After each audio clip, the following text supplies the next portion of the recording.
अगर दोनों को ग्रो करना है।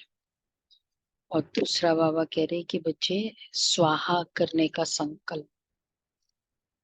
स्वाहा, स्वाहा में क्या आता है एक्चुअली? एक होता है समर्पित करना, देना, समर्पित करना और स्वाहा करना।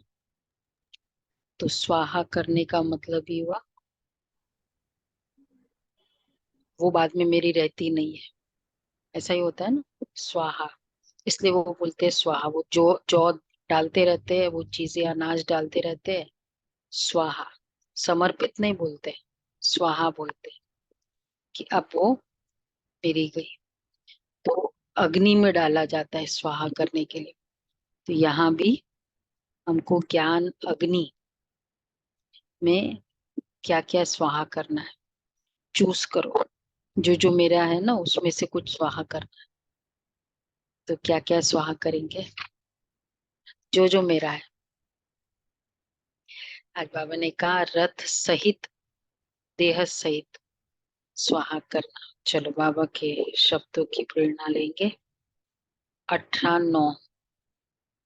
मीठे बच्चे, बाप की आश है बच्चे पूरा पूरा नष्ट मुहा बने। जब पक्का वायदा करे बाबा आप हमारे, हम आपके, पक्का वायदा, तब सच्ची प्रीत जुटे।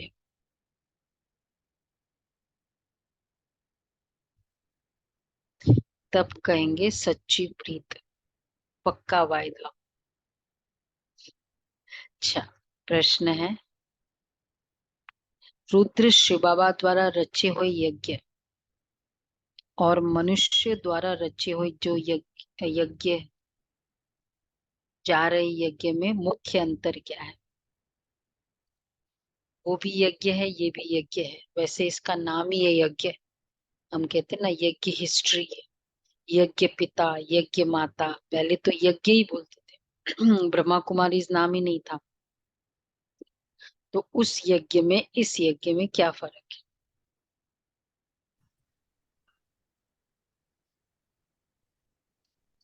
पूरी जिंदगी, हाँ बहुत। बाबा ने कहा है ना, अविनाशी रुद्र गीता ज्ञान यज्ञ। तो अविनाशी है, भगवान के द्वारा रचा हुआ यज्ञ है। तो ये हम्म, अश्वमेध यज्ञ है। तो ये सारे ये यज्ञ है। और जो नॉर्मल यज्ञ है वो तो ऐसे ही आहुति डालकर ऐसे ही, अग्नि। कोई है नहीं हम्म, माने इसमें कोई। सारे सब कुछ आ गए, परमात्मा का भी आ गया और अविनाशी भी है, चलता रहता है, ठीक है। मनुष्य तो सिर्फ शांति के लिए हम्म, करते हैं।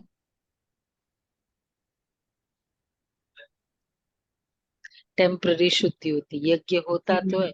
शुद्धि क्या होती है घर का मतलब? अच्छा, उस यज्ञ से भाग जाता है नेगेटिव। तो यज्ञ करने के बाद फिर क्रोध नहीं आता है जो रहने, एनर्जी, एनर्जी भाग जाता है। भाग तो जाता है जो पहले वाली थी, फिर बाद में वापस आ जाता है। हैं? मन को तसल्ली मिल जाती, कर ली। हाँ, तो अपने ही संकल्प कर रहे हैं ना, और क्या है? हाँ, तो एक भावना होती है ना उस समय। हाँ, भावना होती है कि अच्छा काम किया, अब अच्छा हो जाएगा, या अच्छा अब सब चला गया, ये अपना ही संकल्प होता है। नहीं तो स्वभाव चेंज होना चाहिए। यज्ञ जिसको भी प्रॉब्लम है लोगों के बिहेवियर का, यज्ञ करे ताकि सबके स्वभाव चेंज हो जाए। हम्म, ये भी होता है। अच्छा, बाबा कहते हैं मनुष्य जो भी यज्ञ रचते उसमें जौ तिल आदि स्वाहा करते हैं, वो मटेरियल यज्ञ है। बाप ने जो यज्ञ रचा है यह अविनाशी ज्ञान यज्ञ है। इसमें, उसमें जौ तिल स्वाहा करते हैं और इसमें सारी पुरानी दुनिया स्वाहा हो जाती है। वह यज्ञ थोड़े समय तक चलते हैं। यह यज्ञ जब तक विनाश न हो तब तक चलता रहेगा। जब तुम बच्चे कर्मातीत अवस्था तक पहुंचेंगे तब यज्ञ की समाप्ति होगी। अच्छा, गीत है, निर्बल से लड़ाई बलवान की। आगे ये ये कहानी है। ये कहानी है दिए की और तूफान की। आगे ये कहानी है दिए और तूफान की। उसके बाद कहीं दूर था तूफान,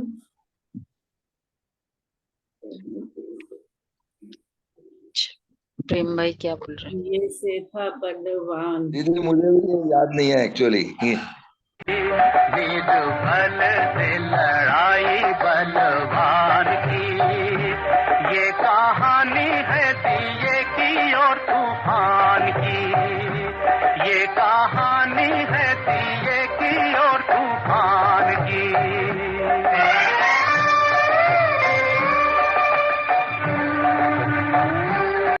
कर देता हूँ।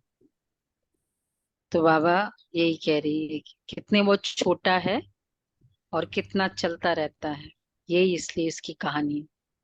ओम शांति। अभी ये बच्चे जानते हैं कि इनको पाठशाला भी कहेंगे और ज्ञान यज्ञ भी कहेंगे। पाठशाला के हिसाब से एम ऑब्जेक्ट तो जरूर चाहिए।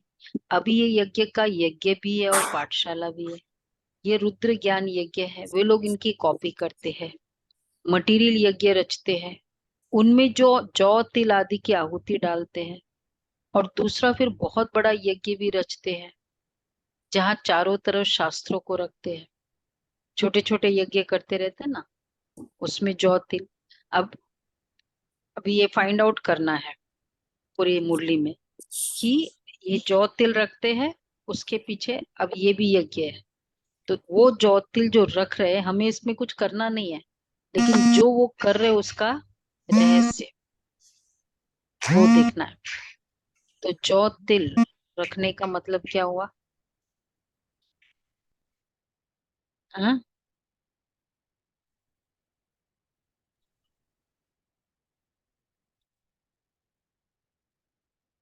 हाँ, मतलब जौ तिल ये स्मॉलेस्ट पार्टिकल टाइप माना जाता है ना। तो उस इतना सा भी अगर अंश मात्र भी कुछ ऐसे संस्कार है, वो सब कुछ मुझे स्वाहा करना, कुछ भी जौ तिल। अच्छा, तो उनमें जौ तिल की आहुति डालते हैं, मतलब उतना भी मेरा नहीं है। वन इज संस्कार, दूसरा जौ तिल मेरा कुछ भी नहीं है, इतना सा भी नहीं है। ये भी है, अगर इतना सा भी सोच लिया कि ये है ना, ये चेयर है ना, वो मेरी है, ये इतनी सी चीज मेरी है, वो भी रॉन्ग। इसलिए स्मॉलेस्ट से स्मॉलेस्ट बाबा को देना है, समर्पित करना है। तो जौ तिल आदि की आहुति डालते हैं। दूसरा फिर बहुत बड़ा एक टाइप का यज्ञ ऐसा है, दूसरा फिर बहुत बड़ा यज्ञ भी रचते हैं जहाँ चारों तरफ शास्त्रों को रखते हैं। भागवत सप्ताह करते हैं ना, उसमें यज्ञ कुंड चलता है, जो भागवत सप्ताह आदि करते हैं। यज्ञ कुंड खाली लास्ट दिन कभी लास्ट में होता है। हाँ, बाकी पूरा टाइम वो शास्त्र आदि बैठे रहते हैं। 108 रामायण वो जो शास्त्र वो बोलने वाला है मेन, और उसके साथ साथ वो दूसरे वो उसके जो श्लोक वो उनके पेस पे चलते हैं। ऐसा ही होता है ना कि वो वाले। तो दूसरा फिर बहुत बड़ा यज्ञ भी रचते हैं, और जहाँ चारों तरफ शास्त्रों को रखते हैं, बहुत बड़ी जमीन ले लेते हैं, फिर एक तरफ चावल घी आटा आदि सब रखते हैं और दूसरे तरफ शास्त्र भी सब रखते हैं। जो शास्त्र मांगो वो सुनाएंगे, फिर वहां यज्ञ में स्वाहा भी करते रहते हैं। और विशेषकर इसमें होता है घी, यज्ञ में तेल नहीं डालते, घी डालते हैं। उसका क्या इम्पोर्टेंस है? धन धन का प्रतीक है। धर्म का प्रतीक है, घी धन का प्रतीक है, समृद्धि का प्रतीक है। तेल तो मतलब चीप लगता है ना, घी डालना है, देसी घी डाला। तो ये हमारी जितनी भी प्रॉस्पेरिटी है, अचीवमेंट्स है, हम बाबा के, जो कल बाबा ने कहा ना, स्वाहा मेरा नहीं है, तो ये बाप कहते ये रुद्र तो मेरा नाम है। जो शास्त्र मांगो वो फिर सुनाएंगे। फिर वहां यज्ञ में स्वाहा भी करते रहते हैं। बाप कहते हैं ये रुद्र तो मेरा नाम है। कहते भी रुद्र भगवान ने ज्ञान यज्ञ रचा था, इसका नाम पड़ गया रुद्र ज्ञान यज्ञ। जैसे नेहरू के बाद नाम रखते हैं नेहरू मार्ग, नेहरू पार्क आदि। अब रुद्र तो है भगवान शिव, उसने ही रुद्र ज्ञान यज्ञ रचा है। इस यज्ञ में सारी पुरानी सृष्टि की आहुति पड़ती है। कितना अच्छा कनेक्शन बाबा ने कहा। नेहरू प्लेस है ना, और ये क्या है इधर बाजू में जो है, नेहरू, नेहरू नग एनक्लेव, नेहरू एनक्लेव, नेहरू नगर, नेहरू मार्ग। इसका मतलब नेहरू नाम का कोई होगा, उसके नाम से फिर इतने, और जिसके ज्यादा नाम से होते हैं। तो यज्ञ रचा तो किसके, कोई तो ऐसा किया होगा ना, कुछ ऐसा जिसके बाद ये प्रथा चालू हुई होगी। तो वो कब हुआ, मतलब कुछ तो उसके पीछे सिंबल रियलिटी होगा। तो अब रुद्र तो है शिव बाबा, भगवान शिव, उसने ही रुद्र ज्ञान यज्ञ रचा। और इस यज्ञ में सारी पुरानी सृष्टि की आहुति पड़ती है। हमने सब कुछ, छोटे छोटे विकार, सब कुछ इधर समर्पित किया। ये कोई की बुद्धि में थोड़ी होगा, कितनी बड़ी सृष्टि है, कितना दूर दूर शहर है, सब इस अविनाशी ज्ञान यज्ञ में आहुति पड़ जाएंगे। विनाश भी क्या है, पूरा फिजिकल विनाश भी एक तरह का बहुत बड़ा आहुति है। और जितनी आहुति होगी, यज्ञ की स्पेशलिटी है, उतना वो भड़कती है। तो जितनी ज्यादा हम इसमें समर्पित करते जाएंगे, स्वाहा करते जाएंगे, मैंपन, उतना ये यज्ञ ज्वाला भड़केगी, मतलब टुवर्ड्स द एंड आती जाएगी। विनाश होने में नेचुरल कैलेमिटीज भी मदद करती है। तो यह है रुद्र राजस्व। सबको याद है नाम, बिना बिना मिस्टेक किए हुए कौन बताएगा, और इमीडिएटली बताएंगे। रुद्र राजस्व अश्वमेध गीता ज्ञान अविनाशी गीता ज्ञान यज्ञ। आया तो सारा, लेकिन थोड़ा ऊपर नीचे, थोड़ा सीक्वेंस एक दो हो गया, अविनाशी सीक्वेंस वाइज। अविनाशी रुद्र ज्ञान, रुद्र गीता ज्ञान यज्ञ। राजस्व अश्वमेघ अविनाशी रुद्र गीता ज्ञान यज्ञ। किसने बोला, वंडरफुल, एग्जैक्टली। राजस्व से शुरू हो जाता है, राजस्व अश्वमेध। ये अभी ये फाइनल लिख लें, इसके बाद कोई भी मिस्टेक नहीं करेगा। राजस्व अश्वमेध अविनाशी रुद्र गीता ज्ञान यज्ञ। तो यह है राजस्व अश्वमेध, यानी तुम्हारा जो रथ है, राजस्व, उनको स्वाहा करना है, स्व पर राज्य करने वाला। और अश्वमेध, अश्व शरीर, मेध मेधावी, बुद्धि, मतलब बहुत अच्छा भी, या मेधावी, बुद्धिमान। तो अश्व शरीर, बुद्धि, फिर उसके बाद तो ये क्लियर है। तो उनको स्वाहा करना है, बलि चढ़ाना है। उन्होंने नाम दूसरा रख दिया, दक्ष प्रजापति का यज्ञ दिखाते हैं, उसमें घोड़े को जलाते हैं। बड़ी कहानी है ना। बाबा ने कहा ये शरीर रूपी घोड़े को, अश्व को स्वाहा करो, उन्होंने घोड़े को जला दिया। बाबा समझाते यह है मेरा अविनाशी ज्ञान यज्ञ, बहुत हाईएस्ट यज्ञ माना जाता है दक्ष प्रजापति का। और वही तो एक रीजन बना ना, कितना कनेक्शन बताया। जो स्टोरी होती है ना, वो जैसे फिल्म में क्या होता है, वो रीजन कुछ और होता है, वो कुछ इस तरह मारते करते हैं, वो बच्चे को असर होता है सॉर्ट ऑफ। और फिर तो इसी तरह वो रामायण की स्टोरी भी ये दक्ष प्रजापति की यज्ञ से कनेक्शन ऐसा होता है। हाँ, मतलब रामायण अवतार लेने का रीजन भी ये बना, दक्ष प्रजापति का यज्ञ। ठीक है ना, कांतावन का है। तो बाबा कहते बहुत फेमस यज्ञ है। प्रजापति का यज्ञ दिखाते हैं, उसमें घोड़े को जलाते हैं, बड़ी कहानी है। बाप समझाते हैं यह है मेरा अविनाशी ज्ञान यज्ञ। अविनाशी द्वारा अविनाशी यज्ञ। ऐसे नहीं कि ऐसे नहीं कि सदैव चलता रहेगा। जब सारी दुनिया के स्वाहा होने का समय आए तब तक ये यज्ञ चलना है, क्योंकि बाप है ज्ञान का सागर। भक्ति के तो ढेर शास्त्र है, ज्ञान का सागर बाप है, तो जरूर उनके पास नया ज्ञान होगा। बाप अपना पूरा परिचय देते हैं और फिर सृष्टि चक्र का कैसे होता है ये भी समझाते हैं, जिससे आत्मा त्रिकालदर्शी बनती है। त्रिकालदर्शी पने का ज्ञान और कोई दे ना सके। एक तो ज्ञान को धारण करना है, दूसरा तुम बच्चों को योग बल से विकर्माजीत बनना है। जन्म जन्मांतर के पापों का बोझा जो सिर पर है वो जलने में टाइम तो लगता है ना। हम आत्माएं शुरू से पूज्य रही और बाद में भी ऑर्डिनरी तो नहीं रहेंगे, सेलिब्रिटीज ही रही। मतलब 84 जन्म में हम क्या रहे, अच्छे सेलिब्रिटीज रहे। अब राजा, एक राजा का डिसीजन उसने कह दिया ऐसे करो, चाहे वो रॉन्ग डिसीजन था, उसके कारण लाखों मरे। कितना बड़ा पाप हुआ, किसके ऊपर चढ़ा? तो 63 जन्मों का पाप। क्यों बाबा कहते हैं?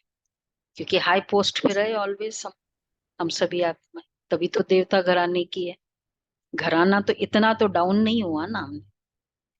इसलिए बाबा कहते हैं जन्म जन्मांतर के पापों का बोझा जो सिर पर है वो जलने में टाइम तो लगता है। इसलिए बाबा क्यों कहते हैं जस्टिफाइड। कुछ भी हुआ ब्राह्मण आत्मा के साथ भगवान क्यों कहता है राइट हुआ ना, वही ना, तो हुआ ना। तो बाबा कहते वो जन्म जन्मांतर के पापों का बोझा जो सिर पर है वह जलने में टाइम लगता है। क्यों नहीं योग करना चाहिए? फिर भोगना पड़ता है तब कितना मुश्किल है। तो कल बहुत कम थे भट्टी में, ये ठीक नहीं है ना। रिजल्ट अगर पॉसिबल होता है तो भट्टी अटेंड करो। कितने वर्ष हुए हैं तो भी कर्मातीत नहीं हुए। कर्मातीत अवस्था जब आती है तब यज्ञ भी समाप्त होता है। बहुत बा, बड़ा भारी यज्ञ है। आसार भी देखते हो, तैयारियां हो रही है। आगे चलकर तुम देखेंगे नेचुरल कैलेमिटीज की भी तैयारी हो रही है। कभी जोर से फ्लड्स होंगे, कभी अर्थक्वेक, कभी फेमाइन होगा। वो लोग तो गपोड़े मारते रहते हैं कि 4 वर्ष का प्लान बनाया है, फिर अनाज बहुत हो जाएगा। अरे खाने वाले मनुष्य भी तो बहुत जास्ती है। ये भी तो सोचना है कि अगर अनाज 4 वर्ष के बाद 5 ईयर प्लान होता है कि इतनी समृद्धि होगी, तो पॉपुलेशन, वो तो वो सोच भी नहीं सकते ना पॉपुलेशन कितनी ज्यादा हो जाएगी और क्यों ज्यादा हो, कितने तक होगी पॉपुलेशन, कितने तक होगी। क्योंकि देखो ना 1850 का सेंसेक्स और 2000 का सेंसेक्स कितना है? 150 करोड़ आत्माएं, पॉपुलेशन बढ़ी है। तो आज कितना है? 800। पेज देखो, परसेंटेज देखो कितना है। तो बाबा कहते हैं तो 5 साल में ये चीज बढ़ेगी, 5 साल में पॉपुलेशन कितनी बढ़ेगी, तो एट द एंड क्या होगा? उतना ग्रोथ नहीं लगेगी ना। तो जो खाने वाले मनुष्य वो भी तो जास्ती है। फिर मनुष्य थोड़ी, टिड्डियां मक्कड़ आदि भी तो खा जाते हैं। फ्लड्स आते बहुत नुकसान कर देते, ये बेचारों को पता ही नहीं पड़ता। तुम जानते हो फेमाइन आदि पड़ना जरूर है, आसार दिखाई पड़ते हैं। थोड़ी लड़ाई लग जाए तो अनाज आना ही बंद हो जाए, कितना उसका रिप्रकशन होता है।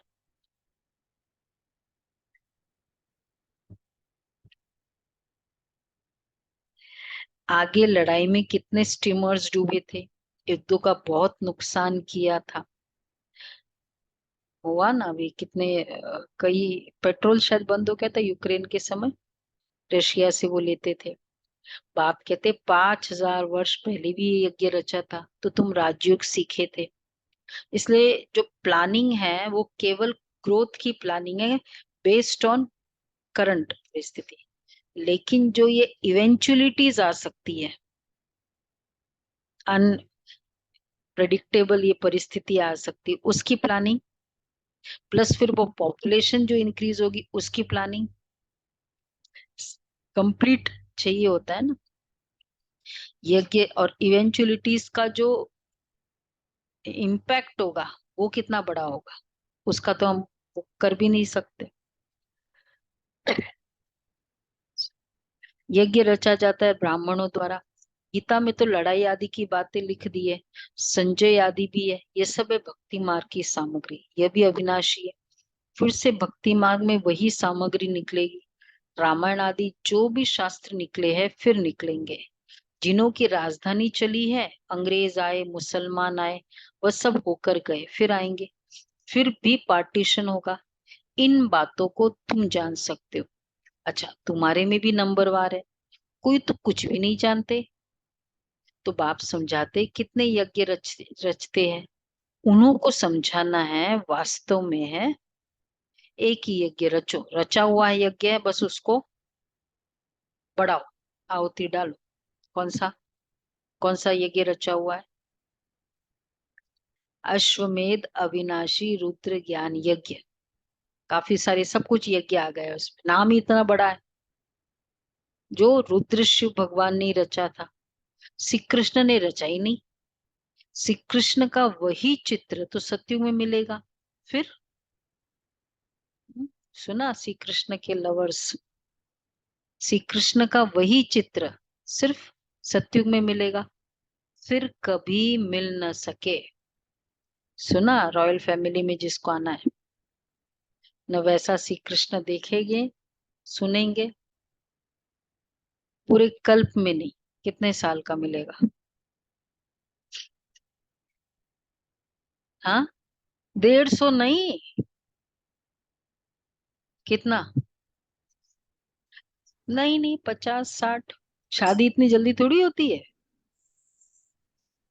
शादी वहां होती है 60-70 की एज में होती है। हाँ, फर्स्ट बच्चा होगा तो समझ लो 60, 50-60 का एवरेज लो। जो फर्स्ट 60 इयर्स में आएंगे उनको श्री कृष्ण का स्वरूप मिलेगा। कर लो डिसाइड भैया, ठीक है। फर्स्ट 60 इयर्स में सुना राजू बहन ने। अब जो मंदिर दिख रहे हैं ना, वो मंदिर सामने है वैसा। तो बाबा कहते हैं वो वैसा अगर देखना है तो वृंदावन का है, जितना मंदिर बड़ा बना है ना वैसा उससे उस वो जो श्री कृष्ण को देख रहे हैं वैसा वाला। चॉइस ही नहीं है, 75 के बाद आएगी।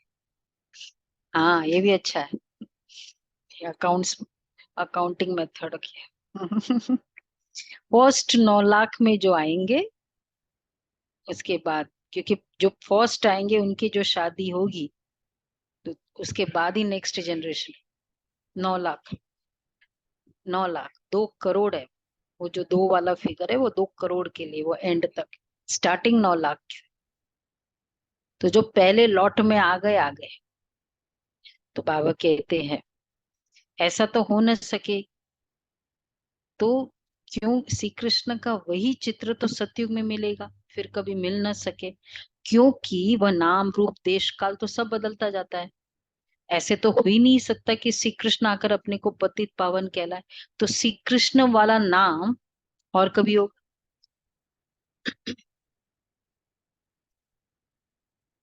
श्री कृष्ण वाला नाम जब श्री कृष्ण ही एक है तो नेक्स्ट प्रिंस को, अगले विश्व महाराजन के प्रिंस को श्री कृष्ण नहीं कहेंगे। ये भी है। एक बार आया था वतन से, क्या क्या नाम चलेगा सतयुग के, तो क्योंकि वह नाम रूप देश काल तो सब बदलता जाता है। नहीं, गद्दी चलेगी, वो जो नाम होते हैं ना वो सबके कुछ कुछ। तो ऐसे तो हो ही नहीं सकता कि श्री कृष्ण आकर अपने को पतित पावन कहलाए। पतित पावन एक ही परमात्मा है। ऐसे नहीं कि तुम कहेंगे पहले से ही क्यों नहीं रूप दिखाया, नहीं ऐसे थोड़ी सब पहले से ही बता देंगे। तुम कहेंगे पहले से ही ज्ञान क्यों नहीं देते थे, एक ही रोज में क्यों नहीं देना ज्ञान देते, परंतु नहीं, ये तो ज्ञान सागर है। इतने एक दिन वाली भी भूल जाते हैं। एक महीने में ही अगर सारा ज्ञान दे देते तो भूल जाएंगे। और वो लेने का पात्र भी तो हो, और फिर इतना डाइजेस्ट भी तो हो सारा। तो तुम कहेंगे एक ही रोज में क्यों नहीं ज्ञान देते हैं, परंतु नहीं, ये तो ज्ञान सागर है जो जरूर आहिस्ते आहिस्ते सुनाते रहेंगे।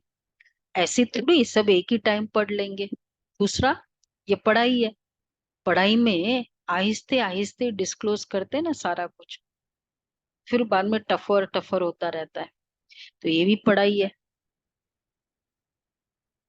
हाँ, फिर प्रैक्टिकल होता है, फिर और ज्यादा डीपर ज्ञान होता है, जैसे जैसे बड़े होते जाते डीपर ज्ञान होता है। तो इसी तरह पहले कोर्स करते, अलग क्लास में करते जूनियर केजी में, उसके बाद फिर बाद में थोड़ा वहां हाई ग्रो करते हो, फिर मेन क्लास में जो आते हैं। और मेन क्लास में भी मॉर्निंग मुरली में जो आ गए वो है हायर लेवल।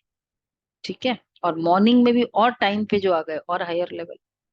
बाबा कहते हैं ऐसे थोड़ी सब एक ही टाइम पढ़ लेंगे, नंबरवार पढ़ेंगे, और पढ़ाई में टाइम लगता है।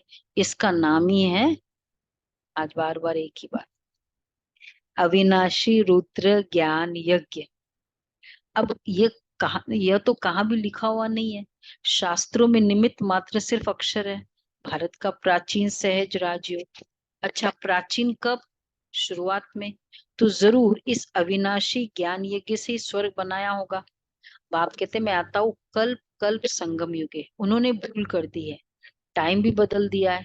फिर सत्युग की आयु लाखों वर्ष लिख दी है, गपोड़े लगा दिए हैं। ये तो है 4 भाग। स्वास्तिका में भी 4 हिस्से कर देते, ज्ञान और भक्ति। आधा कल्प ज्ञान दिन, आधा कल्प भक्ति रात। ज्ञान की प्रालब्ध प्रालब्ध मक्खन मिलता है, भक्ति की प्रालब्ध, ज्ञान की प्रालब्ध भक्ति मक्खन मिलता है सत्युग त्रेता। भक्ति की प्रालब्ध ज्ञान। ज्ञान ये छाछ ज्ञान छाछ मिलती मिलती है। छाछ मिलती है, गिरते गिरते एकदम खत्म हो जाते हैं। नई दुनिया को फिर पुराना जरूर बनना है, कलाई कम होती जाती, इसलिए अब इनको भ्रष्टाचारी विशेष कहा जाता है। आसुरी दुनिया है ना, तुम जानते हो इन भक्ति आदि करने से कभी भगवान नहीं मिल सकता। भक्ति जो करते ही आए हैं, भक्ति तो करते ही आए हैं, बंद होती नहीं। अगर भगवान मिल जाए तो भक्ति बंद हो जाए, इसलिए उन्हीं की भक्ति पूरी होती है, बंद नहीं पूरी होती है।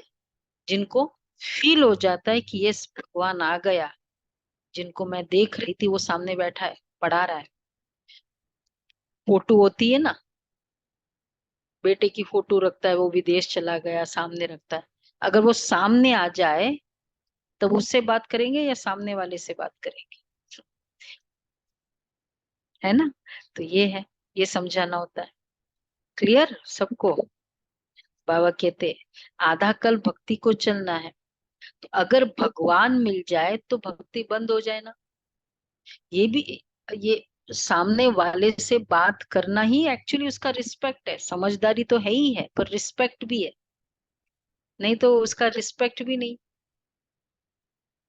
वो फोटो और ये सामने, और वो जो सामने बोल रहा है वो और ज्यादा क्लियर है, और ये जो फोटो में जो लिखा है वो किसी मनुष्य का लिखा है। अब बताओ फोटो वाला और फिर लिखा भी किसी मनुष्य ने, वो जो शास्त्र बोल रहे हैं, और ये सामने है, प्रत्यक्ष है, और बोल भी खुद रहा है, और हम सामने देख रहे हैं। मधुबन जा गए, देखा सामने, कोई छिपा छिपी की बात भी नहीं है। क्या बिलीव करना चाहिए? अब किसको बिलीव करना चाहिए? तो बाबा कहते हैं, तो उनको फिर आधा कल भक्ति को चलना, ये सब बातें मनुष्य को समझानी पड़ती है। दुनिया नई कैसे बनती है इसका चित्रों से साक्षात्कार कराना है। पुरानी दुनिया खत्म हो, फिर नई स्थापन होती है। अब एग्जीबिशन आदि की किसी बड़े से ओपनिंग करानी होती है, मदद तो लेनी होती है ना, उनको फिर थैंक्स दी जाती है, बधाई देने के लिए ताड़ दी जाती है। कितने बड़े बड़े टाइटल अपने ऊपर रखवा दिए हैं। श्री श्री का टाइटल भी रखा दिया है। श्री श्री बाप समझाते हैं, श्रेष्ठाचारी दुनिया थी, अब भ्रष्टाचारी है। फिर बाप श्रेष्ठाचारी बनाने आए हैं, वो फिर पहले से ही अपने ऊपर श्री नाम रख देते हैं। वास्तव में श्री लक्ष्मी श्री नारायण सतयुग में ही कहा जाता है। श्री श्री कहेंगे वहां? बोलो बोलो, सतयुग में श्री श्री का टाइटल क्यों नहीं देते हैं? कौन बताएगा? मनु बहन बोलो। सतयुग में श्री श्री का टाइटल नहीं है, श्री का टाइटल है। पुराने नहीं, नए पुरानों को तो पता है, नए बताए। दीपिका बहन। श्री का टाइटल केवल एक परम अब पिता परमात्मा, श्री श्री का टाइटल खाली परमात्मा का टाइटल है और किसी का नहीं है। हाँ, वापस बोलो। श्री श्री का टाइटल केवल शिव बाबा को ही दिया जाता है और किसी को श्री श्री का टाइटल? और शिव बाबा वहां होते ही नहीं। हाँ, और कोई पतित नहीं होते तो पावन नहीं बनाना पड़ता है किसी को। हाँ, श्री श्री मतलब श्री। हाँ, वो श्री श्री का टाइटल नहीं है, वहां श्री का टाइटल। क्वेश्चन ये था, श्री श्री का टाइटल किसको मिलता है? श्री श्री का श्री टाइटल किसको मिलता? वो शिव बाबा है ना, जो पतित से पावन बनाता है। वहां पावन है, बनाते नहीं है, तो श्री श्री का टाइटल बनाने वाले को मिलेगा। इन्हीं को मिलता है ना, इसलिए शिव बाबा को मिलता है। तो श्री श्री बाप समझाते, आज बाबा कह रहे हैं, ठीक है, श्री श्री बाप समझाते। श्रेष्ठाचारी दुनिया थी, अब भ्रष्टाचारी है। अब फिर बाप श्रेष्ठाचारी बनाने आए हैं। वो फिर पहले से अपने ऊपर श्री नाम रखते थे। वास्तव में श्री लक्ष्मी श्री नारायण सतयुग में ही कहा जाता है। राजाओं को श्री का टाइटल कभी नहीं देते थे, उनको फिर हिज हाइनेस कहते हैं। सबसे बड़े हिज होलीनेस, देखो इनको हिज हाइनेस बोलते हैं, और सबसे बड़े हिज होलीनेस लक्ष्मी नारायण के राजा है। लक्ष्मी नारायण के राजा ही भी पूजा करते हैं, वो हिज हाइनेस है। अभी भी देते हैं, बकिंगम पैलेस में देते होंगे। हाइनेस तक का टाइटल मिलता है, होलीनेस का नहीं मिलता है। हिज होलीनेस ये सिर्फ लक्ष्मी नारायण को देते, जिसकी राजा भी पूजा करते। तो बड़े हिज होलीनेस श्री लक्ष्मी नारायण के राजा भी पूजा करते, क्योंकि वो पवित्र है, खुद पतित है। पावन राजाओं को हिज होलीनेस कहा जाता है। अभी तो हिज हाइनेस के बदले बहुत टाइटल सबको दे देते हैं, श्री श्री कहते रहते हैं। अभी बेहद का बाप तुमको भी श्री बना रहे हैं। नई दुनिया कैसे स्थापन होती, चित्रों पर भी समझा सकते हो। हम भ्रष्टाचारी से श्रेष्ठाचारी बनाने की सेवा करते हैं। देखो चित्रों पर समझाओ क्या, कि हम भ्रष्टाचारी से श्रेष्ठाचारी बनाने की सेवा करते। आप ओपनिंग करो, उन्हें समझाना चाहिए कि सेकंड में जीवन मुक्ति गाया हुआ है। समझाने वाला बड़ा एक्टिव होना चाहिए, फुर्त होना चाहिए। जो ओपनिंग करेंगे ना, उनको समझाने। मिलिट्री वाले कितने टिप टॉप रहते, तुम बच्चे का नाम भी कितना बड़ा है, शिव शक्ति सेना। ये ज्ञान मिलता ही अबलाओ अहिलाओं को। यहाँ की बातें ही वंडरफुल है। ऊंचते ऊंच भगवान, और पढ़ाते देखो किनों को है। पितर भाई आ गया।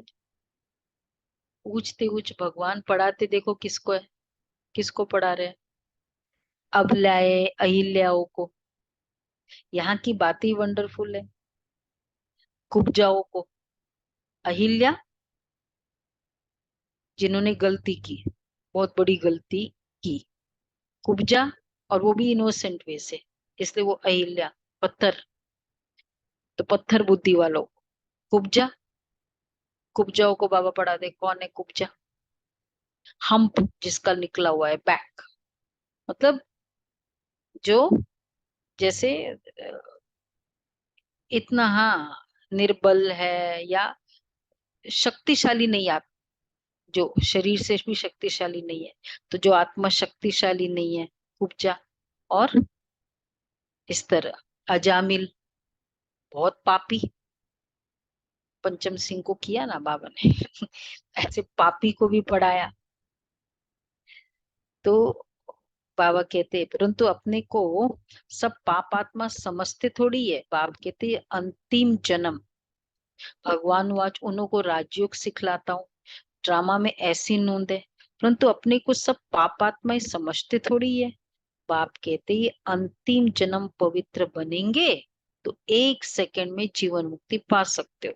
आते तो बहुत है, आश्चर्यवत सुनंती कथनती, बाबा का बनंती, फिर भी गिरंती, और फिर भागंती हो जाते। ये शुरू से लेकर होता रहता है। अच्छे से सुन रहे हैं, अच्छे खासे। सुबह को कहेंगे हमको पक्का निश्चय है, शाम को कहेंगे जी संशय है, मैं जाता हूँ, मैं चल नहीं सकता, मंजिल ऊंची है, मैं छुट्टी लेता हूँ। ड्रामा की भावी, बाबा कहेंगे कितने आए कितने चले गए। जिनके तन में शिव बाबा आए, वो जो चली ना मुरली, सबसे ब्यूटीफुल साकार मुरली जो थी, पुष्पा बेन छोड़ के चली गई।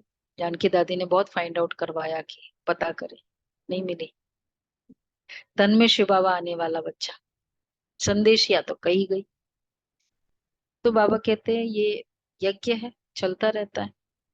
ड्रामा की भावी, ऊंची मंजिल है, कहते हैं मैं छुट्टी लेता हूँ, बाप को फारगती दे देते। बताया ना एक बार, डाइनिंग पे आई मम्मा, मम्मा अलग रहते थे, बाबा अलग रहते थे।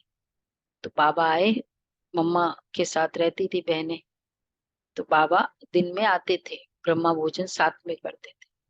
बाबा आए, मम्मा तो थी वहां, तो सब बहनों को ऑटोमेटिक आ जाना चाहिए ना, वो एक बहन नहीं आई संदेश। तो बाबा ने पूछा कहाँ है, वो क्यों नहीं आई? तो बोला मुझे मम्मा बुलाए तो मैं आऊंगी। तो बाबा ने कहा मम्मा के लिए ऐसा बोला जा रहा है, बस वो हो गई। बाप को फारगती दे देते, माया इतनी प्रबल है। सब पक्के है ना, पक्का, नॉट अनप्रेडिक्टेबल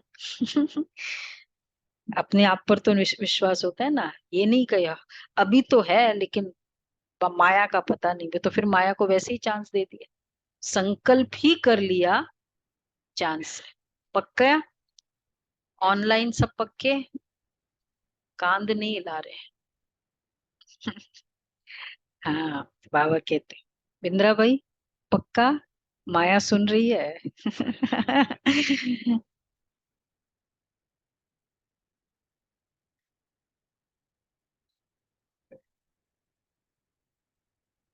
चलो, बाप को फारगती देते, बच्चे कहते बाबा माया को कहो थोड़ी नरम हो जाए।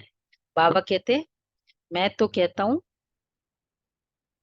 थोड़ी नरम हो जाए, माया इतनी, वो चोर गेट बोला ना उस दिन की मुरली में, तो थोड़ी नरम हो जाए। बाबा कहते मैं तो माया को कहता हूँ खूब गरम, अच्छा पेपर लो उसका।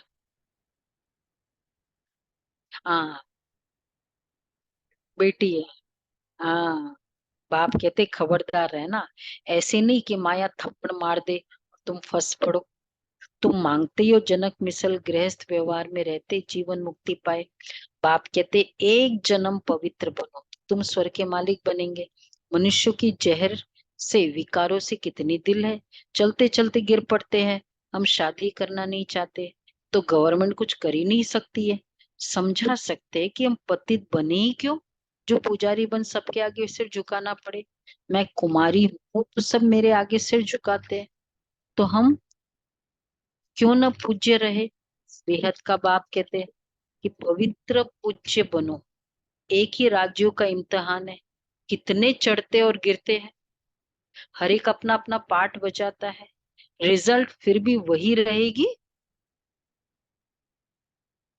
जो कल्प पहले रही हुई होगी। ये ड्रामा है, सब एक्टर्स है।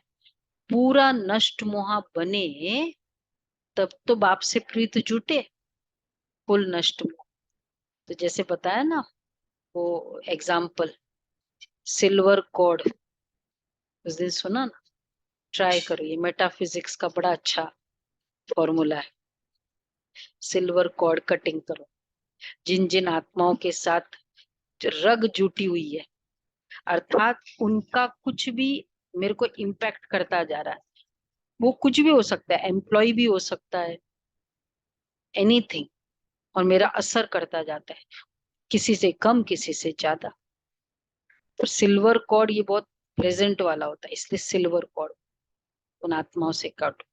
ये अभ्यास बहुत अमृत वेले के बाद करने वाला होता है, नष्ट मोह, दीदी जो इसका डीप मतलब क्या रूटेड हुआ सिल्वर संस्कार है। कॉर्ड का? सिल्वर कॉर्ड और थोड़ा सा क्लियर वो करें। एक वो होता है वतन में जाके, ये जिन जिन अपने आप को इमर्ज करो, उस आत्मा को इमर्ज करो, और दोनों रस्सी, दोनों के बीच रस्सी लगी हुई है, रस्सी से बंधे हुए हैं, और बाबा की याद से वो रस्सी को काट दो।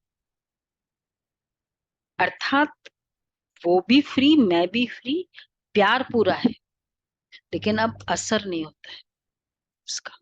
उसने कुछ किया, मुझे इधर असर हुआ। पूरा नष्ट मोहा बने तब बाप से प्रीत, पूरी प्रीत जुटे। बाबा बस हम तो अब आपको ही याद करेंगे, आपसे वर्षा लेकर ही छोड़ेंगे, ऐसी प्रतिज्ञा करनी पड़े। आपको ही याद करेंगे, आपसे वर्षा लेकर ही छोड़ेंगे, तो ऐसी प्रतिज्ञा करनी पड़े, तभी स्त्री पुरुष दोनों पवित्र बन स्वर्ग धाम जा सके। दोनों ही ज्ञान चिता पर बैठ जाएंगे। ऐसे बहुत जोड़े बनेंगे जो दोनों ज्ञान चिता पर, अब तो कितने आ गए हैं। फिर जल्दी जल्दी झाड़ बढ़ना शुरू हो जाएगा। अच्छा, मीठे मीठे सिक्के लदे बच्चों प्रति माता पिता बाप दादा का याद प्यार, गुड मॉर्निंग। रूहानी बाप की रूहानी बच्चों को नमस्ते। हम रूहानी बच्चों की रूहानी बाप दादा को याद प्यार नमस्ते, गुड मॉर्निंग। शुक्रिया बाबा, वाह बाबा, शुक्रिया बाबा, प्यारा बाबा, थैंक यू बाबा, वाह बाबा वाह। पहला पॉइंट है, इस अविनाशी ज्ञान यज्ञ में अपने इस रथ सहित सब कुछ स्वाहा करना है। इस अविनाशी ज्ञान यज्ञ में अपने इस रथ सहित सब कुछ स्वाहा करना है। सर्विस के लिए बहुत बहुत चुस्त और फुर्त बनना है। सर्विस के लिए बहुत बहुत चुस्त और फुर्त बनना है। दूसरा है, माया कितनी भी गर्म हो सावधान रहे, उसके थप्पड़ से स्वयं को बचाना है, घबराना नहीं है। वरदान है, दया भाव को धारण कर सर्व की समस्याओं को समाप्त करने वाले मास्टर दाता भव। दया भाव को धारण कर सर्व की समस्याओं को समाप्त करने वाले मास्टर दाता भव। जिन आत्माओं के भी संपर्क में आते हो, चाहे कोई कैसे भी संस्कार वाला हो, ऑपोजिशन करने वाला हो, स्वभाव के टक्कर खाने वाला हो, क्रोधी हो, कितना भी विरोधी हो, देखो क्या क्या लेवल है। क्या करें, आपकी दया भावना उसके अनेक जन्मों के कड़े हिसाब किताब को सेकंड में समाप्त कर देगी। आप सिर्फ अपने अनादि आदि दातापन के संस्कारों को इमर्ज कर दया भाव को धारण कर लो तो ब्राह्मण परिवार की सर्व समस्याएं समाप्त हो जाएगी। पॉसिबल हो, टक्कर खाने वाला क्रोधी हो, फिर कोई कहेगा लॉ की जरूरत ही नहीं है, सिर्फ लव एंड लॉ का बैलेंस, बट लॉ भी एज पर श्रीमत। तो अंदर इतना सा भी किसी के प्रति, हाँ, ऊपर से हमें कहाँ कहाँ रिस्ट्रिक्शन रखना होता है वो एक अलग बात है। इतना सा भी वैर भाव नहीं, ये वैर ही तो हो जाता है ना, थोड़ा सा कुछ किया और वो वैर अंदर, तो वो एंटेंगल करता रहता है, उस बात से एंटेंगल्ड है, इसलिए जब वो बात को छोड़ता नहीं है। अब जैसे मुझे अगले कमरे में जाना है, तो अगर मैं इस कमरे के कोई भी चीज को पकड़ी रहूंगी तो मैं अगले कमरे में चली भी जाऊंगी, लेकिन वो, क्योंकि वो यहाँ है, फिक्स्ड है, तो मेरी कितने दूसरे कमरे तक चाल नहीं होगी, कैसे जा सकते, यहाँ वाला पकड़ के रखा है। तो ये सब बातें मन में इंप्रेशन भी वैर है। अच्छा, स्लोगन है, अपने रहमदिल स्वरूप व दृष्टि से हर आत्मा को परिवर्तन करना ही पुण्य आत्मा बनना है। अपने रहमदिल स्वरूप व दृष्टि से हर आत्मा को परिवर्तन करना ही पुण्य आत्मा बनना है।